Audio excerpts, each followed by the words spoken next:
as some people know, I got myself kicked off Facebook for reasons that nobody really knows. And I've got myself kicked back on Facebook like yesterday or the day before for reasons that, again, at least I don't know. Right. There was a very interesting, so I posted once. I may not post anymore because I noticed a very, actually, this is quite useful to share. I noticed going back to Facebook after having been off Facebook for a full month was a lot like I imagined the experience of like smoking cigarettes for the first time after having kicked cigarettes for a long time. It felt icky. Like I felt like, what the fuck am I doing here? Like, this is a dirty thing to be doing. I felt dirty going back to Facebook. So I gotta let you all know, it's probably not healthy. But I wrote something, a post, and one of the in the comment stream, there's a little bit of a question about whether or not this was really me, which I thought is an interesting question. Right? Now, my friend Jeff Gomez said something. He said, "It's Jordan, all right. You can hear his cadence through the text." Right? Now, think about this in terms of the context of the notion of self. Something like a consistent, or consistent may be the right term, creative function. Something that consistently leaves a signature effect on world as it is expressing itself into world. So regardless of the underlying medium, if I could sort of like witness a pot turned by John Vervaeke, and you could somehow discern the John Vervaeke signature on that pot, I would be able to say, oh yeah, this was caused by or produced by, created by. So if you think of like the self is that something that expresses itself, where it acts as an agent of creation in world, and it has a unique signature that you're able to discern it's the fact that it was the agent of creation of some particular piece of world. That for me brings out it brings out, that's good. I want to riff on it because it brings out sort of a fundamental tension. And maybe it's the tension, maybe, I don't know if it's also a tension between before and after the stage transition, the phase transition, but it's the tension between that we want the self to do two things, and this of course was made famous by Tillich, that go in opposite directions.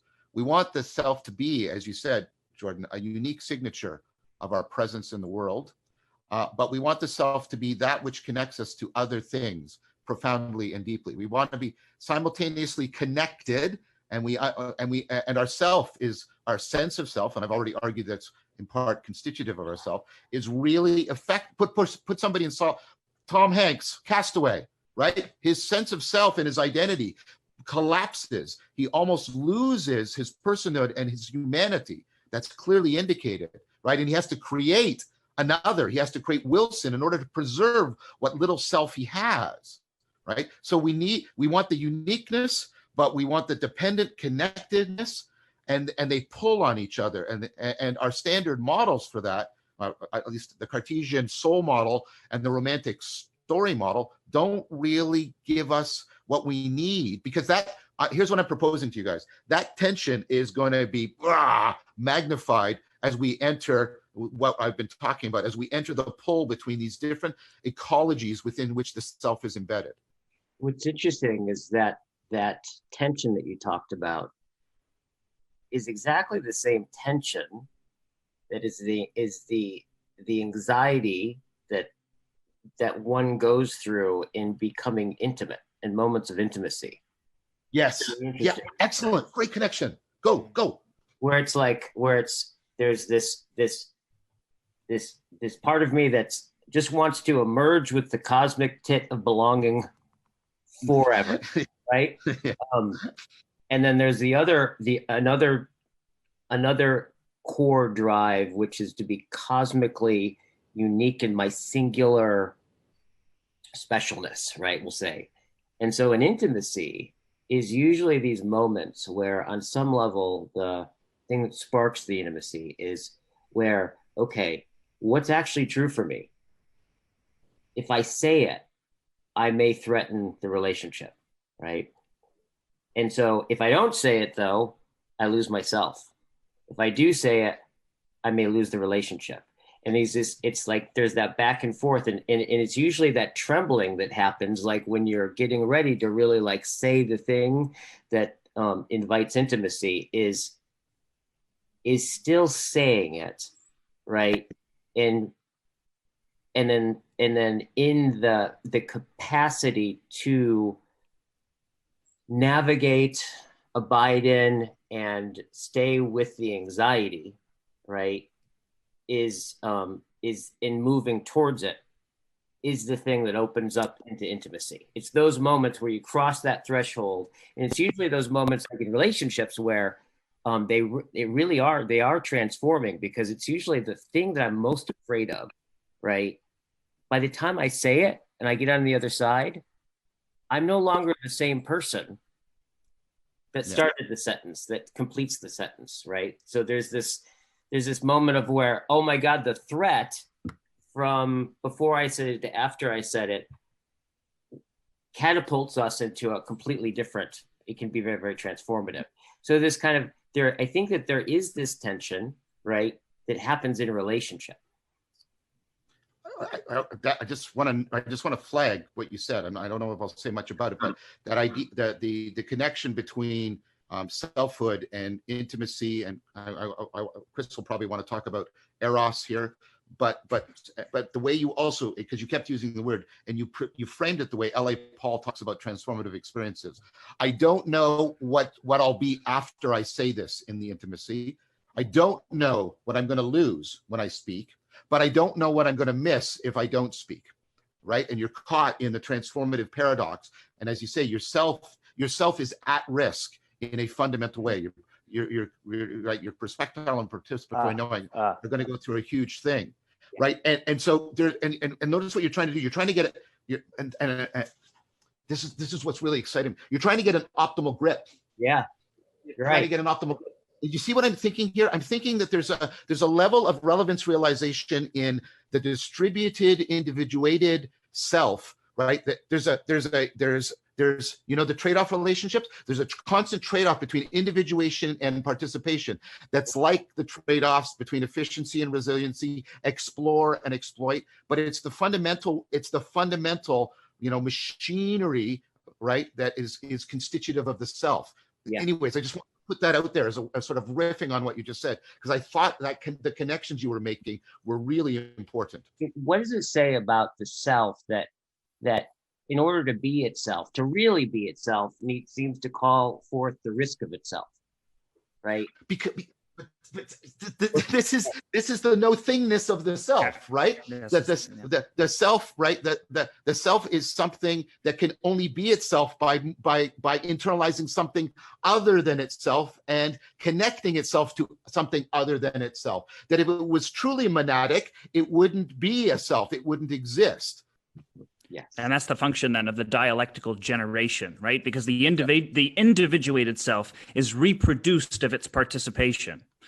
And somehow then the confrontation with the no-thingness of the self has to be emboldened by the realization that the individuation will be endowed de novo by the participation. And that's what happens in intimacy. Right. So it's the recognition that the embodiment of the self, the selfingness of the self into actuality must be released to actually create the possibility of the selfingness to reself itself back into actuality in a richer, deeper, more powerful, more nuanced, and more intimate way. Yeah. And notice what you're doing, and this is you do this often brilliantly, Jordan. You turn the self into a verb. Mm-hmm, right? Mm-hmm.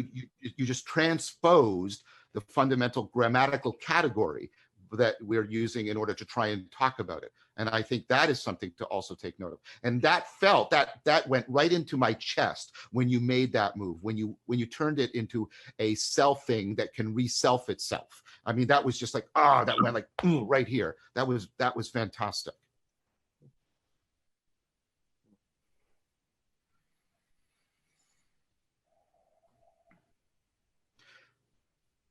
So the thing is,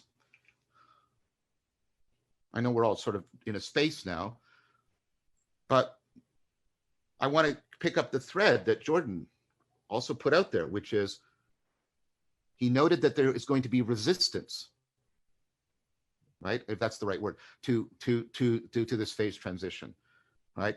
There's resistance to trying to think of the self uh, other than what we've been given by the axial heritage. And so, for example, when like in cognitive science, there's this huge debate, the self versus no self debate.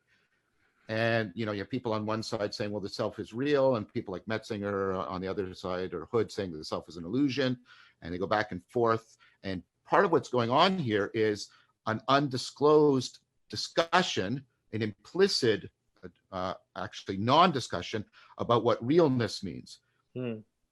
So there's a deep, and this is something I hope we can tease out of, there's a deep connection between this, what Jordan just did, right, about the sense of self and the sense of realness that are somehow deeply interpenetrating. And because what you get at is people say the self is an illusion because it's not a stable object with an essence.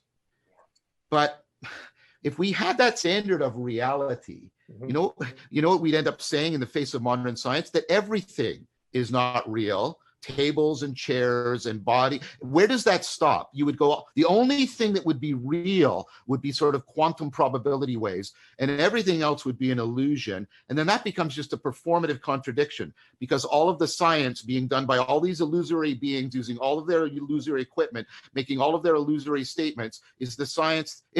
Here's an axiom I work by. If the referent of knowledge is real, the knowledge itself has to be real. And so if the knowledge of the bottom physics says, well, the bottom physics is real, the knowledge, the information, the higher level has to equally be real. And so what I'm saying is our notion of reality isn't bound, anymore to solid, inert objects. That table over there is a dynamical system. It's constantly changing and in flux. Do I say it's not real because it's not a Cartesian soul-like thing? Of course not. But while we have been very willing to loosen up what we mean by real out there, if you'll allow me the Cartesian metaphor, we're not willing to loosen up what real means in here. So when we start talking about the self as real or not real, we're saying it's real or not real the way people in the 17th century used to think of objects. And that's crazy. Why are we using that as our standard? That's a ridiculous thing. And I don't understand this. So I want to, do you guys have thoughts on that? Why do we equivocate on our standard of realness when we talk about the reality of objects and the reality of the self? There's a weird thing that goes on there. And I think part of the resistance to the phase transition is an attachment to this moribund metaphysics of the self that we don't extend to anything else, as far as I can tell. So I just want to make sure I'm getting it. So the thing that, what is it that we're resistant to? The sense of what can objects do that we can't do? It doesn't apply to us. What's the thing? Well, no, what I was trying to say, guys, sorry, I was probably dumped a bathtub of words I didn't mean. What I meant was when people are talking about, when they say the self is real. I like the bath, by the way, it was good. When they say the self is real or not real, there's an underlying presupposition that what they mean is something is real if it's a solid, unchanging substance in both the Cartesian and the Aristotelian sense. And anything other than that is an illusion. And what I'm saying is we gave up Aristotelian and Cartesian metaphysics for our science a hell of a long time ago. And we don't conclude, well, you know what? All of this is an illusion. Some people do, but they don't do it in any way that is in any way consistent, right? Because they'll say things, well, is evolution real? Well, yeah. Well, evolution isn't at the bottom level of quantum mechanics. Is it? So is evolution real? Did it really happen? Well, yeah. Okay, then that means, organisms are real and they really reproduce, et cetera, et cetera. But the point I make. Yeah, the point you're making, the question you're putting out there, which is that you perceived, and I, as you were saying it, noticed. Yeah, I also sense this is an accurate perception, that there is a particular kind of resistance around the inquiry into, well, precisely what is the change around the nature of self that we need to be dealing with.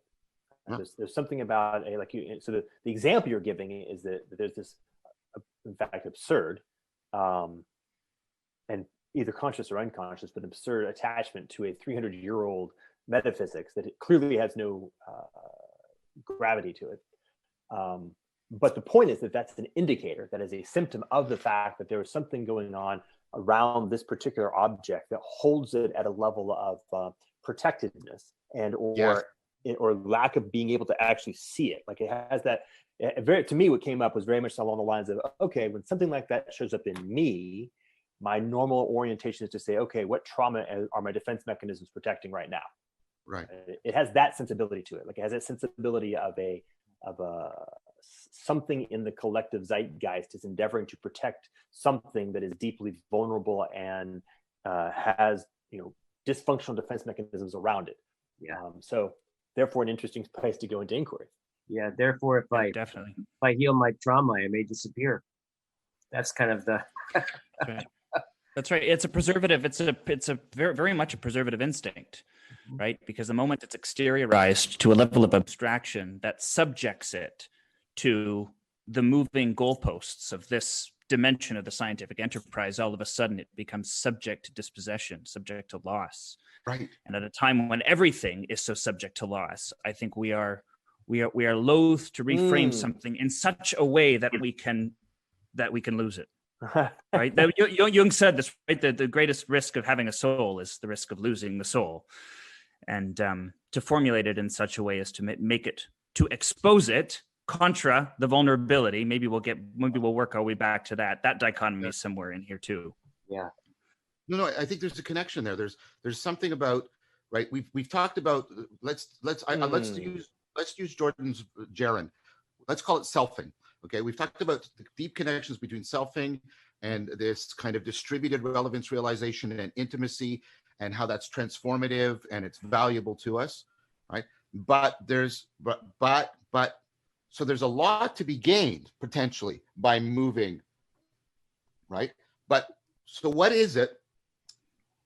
Because here's my proposal, that what people want is meaning, and that what meaning ultimately involves is this optimal grip between individuation and participation. So I have an intimate connection with others and the world, and I can fall in love with being again. That's a proposal I've argued for already. So there's a lot arguing for this new way of conceiving the self. What is it we would be losing such that we are willing to absurdly bind ourselves in this one special, maybe narcissistic instance to a moribund metaphysics? What is it we would be losing? Because there's a lot on offer. What Jordan did a few minutes ago, and what Guy did with intimacy, and what you've done, Chris, with around Eros, there's a lot there for this what we might look like on the other side of the transition. There's a lot on offer. Why? Like, what is it we might be losing that is so holding us back?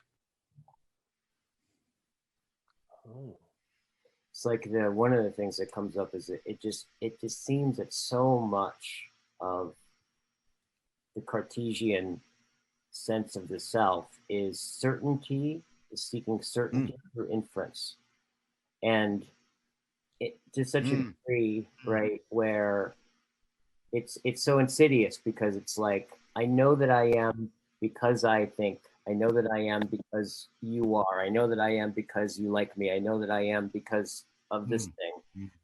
I know that I am all the way down to the most subtlest levels, and that there's even the wanting not to have an inference becomes the thing in which gets the whole thing going, right? This sense of an insidiousness that's like down, right? So there is this quality of, like, first, if we kind of look at the phenomena of what that is like, right? All you got to do is start to want something different, and you'll just notice even the act of wanting something different is like constituting the whole thing, right? And if you think about it too, it's like I think there's a lot here around the narcissistic myth. Yeah, for sure. Massively. So check it. This dropped in, Guy, while you were like, so you've got like a selfing machine, right? We're just kind of like a certain kind of crank that converts something into self. And your guy, Tom Hanks, right? His selfing machine was running out of material, so it was like, it's not working. Right? things aren't cranking through this selfing machine. So we had to start putting the right kind of material to be able to get a selfing machine to get the grip and start churning out self. Think like those, remember those little that Play-Doh extruder when you were a kid? Yeah. You ran out of Play-Doh, dude. You couldn't crank any more star-shaped, poop. So you had to find more Play-Doh. So you had to create Wilson, right? And that's one level. Like one level is like if you're running out of Play-Doh, your selfing machine's starting to be on the fritz. But what we're talking about is the selfing machine itself is getting tossed. I would say, hey, it's not with the ability to kind of crank experience and convert it into a self. We're talking about actually that thing, that wave that you're weaving, as you said already. Like if I double click on the notion of it's a narrative frame, right? I can, it's all about telling a self-authoring story, a self-authoring itself. And if I double click on that and say, nope, not that anymore, beep, beep, whew, then you're like, I don't have a selfing machine at all anymore. So it's not that I actually lose myself. I actually lose my capacity to end self, or as my friend Zach Stein puts it, to end soul, which is an right. That would be a scary thing, right? Like not just like losing yourself, but losing the capacity to be self at all. You'd imagine like as soon as part of you orients, like feels that coming at you, it's like fuck that, like steer clear of that deep primal, like don't let that go down. And of course, as we're proposing, that's what reality is throwing at us. Reality is saying, hey guys, guess what? Play-Doh is about to be, no longer available. And there's not going to be any reparations for your little hand clamp when it breaks. So you best get to working on something else. I'll just throw one last piece on, John. The last piece is, I think it's really killer to load this in the frame of design. Like you actually put some really interesting things together when you were talking about it. In terms of, I thought of it as sort of like verticality and horizontality, like continuity through time and continuity with the whole of universe, or with the whole in time. We're in a situation right now where it's more like not like what is, but rather how do we? Like how do we actually? What are the design criteria of what a selfing machine would look like that we're going to have to get around building? That's the new question. So it's not the question is what is self or is self real, which is of course is sort of a lame question, but it's actually, all right, well, how do we go about designing a selfing machine that is responsive to the reality that we actually find ourselves in? Which is neat. Like that's actually really neat. It's like super empowering. Like, okay, it's not that we're going to be ground right there. Just that question puts it on a completely different ground. Yeah. That's a whole. It's a completely different question of like, the self as a responsiveness to what is needed in its world. And that's the thing about world self sense of things, of where, and I think this is what Nishitani really gets at in Religion and Nothingness, is this quality of the home ground. It's like nothing from the home ground of the Cartesian self is the thing to like avoid and infer your way out of, but like from the ground of the object or the tree or the nothingness and emptiness, from where the self is something like clearing for world, right? Yeah, that is its reason for being, right? It's not a thing in the world. It's there in some ways to be a profound observer of it, a participatory observer in some way. You could put those two points together, though, right? John, the idea JV move right there. Oh, well, I was just going to say, I heard Jordan saying that the reason why we stay in the moribund metaphysics is it prevents us from asking the question that we need to be asking right now, right? So what metaphysics do, right, is they frame what's questionable and what's not questionable. And the Cartesian metaphysics prevents us from getting to the question, not of, what the self is, but, what we no longer have, as Jordan put it, the selfing machine. And then what I heard Guy doing was he says, okay, I'm going to jump outside of Cartesian metaphysics and I'm going to move to Nishitani's metaphysics, because that isn't a metaphysics just of actuality and stuff. It's a metaphysics of possibility and openness and process, right? And from there we can try and ask Jordan's question. It feels like we could do some work there to put those two pieces together more dialogically, to get them to really sing together. Right, because then the question becomes how, like, by what prospect can a selfing machine be regrown except from within selflessness, right? And there's part of Nishitani again, right? And so then if that's beautiful. What's the right selflessness? Because there's all kinds of selflessness that doesn't grow the selfing machine, right? So a selfless, yeah, exactly. So it's like what we seek then is a selflessness that can be actual to selfhood. Right. Because a selflessness that can be actual to selfhood all of a sudden becomes within range of its parlance, becomes within range of its capacity to seek it.